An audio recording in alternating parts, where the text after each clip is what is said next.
Bom dia! Hoje nós falaremos sobre as operações de frações. Vamos iniciar falando da importância de se saber trabalhar as frações. Por quê? Ela está inserida no nosso dia a dia, em várias situações do nosso cotidiano, né? Ela está na parte financeira, né? Por quê?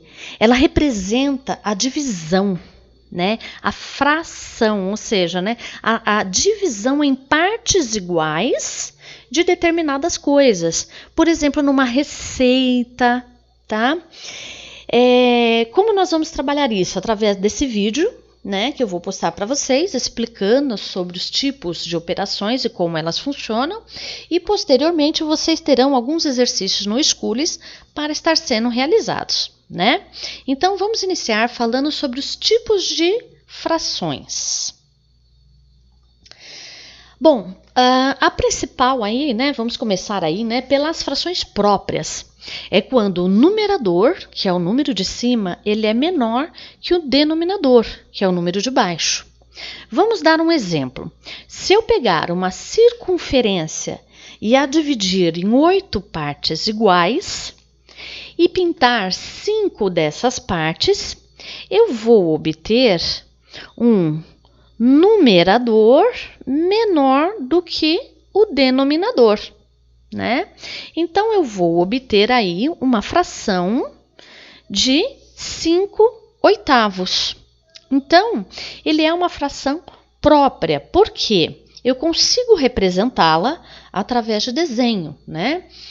E onde o meu numerador, ele é menor do que o meu denominador, certo?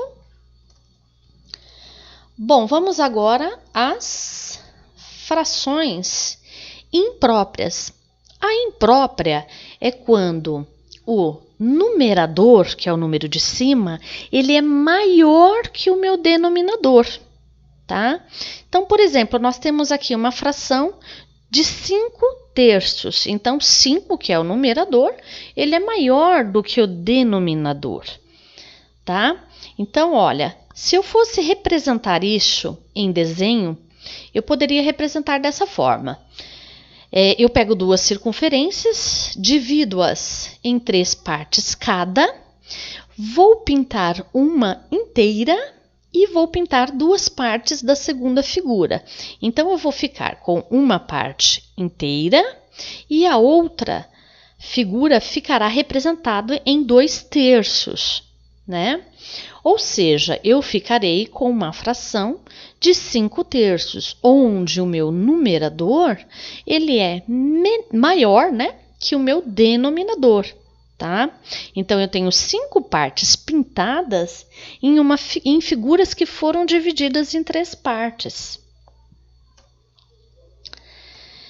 Bom, as frações aparentes, o próprio nome fala, né? Ela aparenta ser uma fração, mas na verdade ela é um número inteiro. Por exemplo, aqui nós temos 6 dividido por 3, que seria a mesma coisa que uma fração, né? É 6 sobre 3. E 6 sobre 3 é a mesma coisa que 6 dividido por 3, que é igual a 2, né? Ou seja, se nós representarmos ela através de desenho, nós pegaríamos 2 circunferências, dividiríamos elas em 3 partes cada uma, né? E pintaríamos todas, ficando com um total de 6, 6 partes pintadas, né? Então, eu teria 2 ou 2 circunferências inteiras pintadas, né? Então, a representação da fração 6/3 ou 6 dividido por 3. 6 dividido por 3 é 2, que é um número inteiro. Então, ela é uma fração aparente, porque ela pode ser representada através de fração ou não. Ela pode também ser representada através de um número inteiro, tá? Então, por isso ela se chama aparente. Ela aparenta ser fração, mas na realidade ela representa um número inteiro. Bom, as operações com frações. Vamos iniciar falando da adição, né? Primeiro, nós devemos observar se os denominadores são iguais ou diferentes. Então, vamos dar um exemplo aqui. Nós temos 5 nonos mais 2 nonos. Então, olha, os denominadores, eles são iguais. Então, quando os denominadores são iguais, eu mantenho o denominador e faço a operação de adição apenas com os numeradores. Então, eu vou manter o 9 e vou fazer 5 mais 2, que é 7. Agora, quando os denominadores são diferentes, aí nós temos duas maneiras de fazer. Nós podemos utilizar o método do MMC, que é o mínimo múltiplo comum, ou o método mais utilizado hoje em dia, né, que é o método da borboletinha, né? Mas isso somente quando os denominadores são diferentes, ok? Por exemplo, aqui eu tenho o denominador 5 e o denominador 3. Então, o que eu faço? Eu vou tirar o MMC, né? Por exemplo, eu vou dar o exemplo agora do MMC, né? Eu vou tirar o MMC entre 3 e 5, que vai me dar 15. Aí eu vou pegar o 15, vou dividir pelo número de baixo e depois multiplicar pelo número de cima, tá? Então, vou pegar 15 dividido por 3... 15 dividido por 5, que dá 3, né? Vezes 1. Aí, vou colocar aqui na frente. Depois, eu vou fazer, vou colocar aqui na frente. Aí, eu vou fazer 15 dividido por 3, que vai dar 5, né? E aí, eu vou multiplicar pelo número de cima, que dá 2. Então, 5 vezes 2. E aí, eu faço, né? 3 vezes 1, 3, né? E 2 vezes 5, 10, tá? Agora, eu mantenho o denominador 15 e somo a parte de cima. 10 mais 3, 13.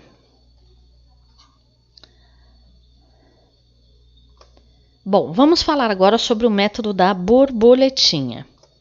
Bom, eu vou colocar aqui as regras do lado para vocês irem acompanhando comigo, né? Primeiro passo, né? Nós temos aqui 2/3 mais 3/4. Então, ó, o método chama borboletinha porque quando nós fazemos, ele parece a asa de uma borboleta, né? Então, como devemos fazer para não utilizar o MMC? Nós vamos iniciar, primeiro passo, nós vamos fazer uma multiplicação em cruz.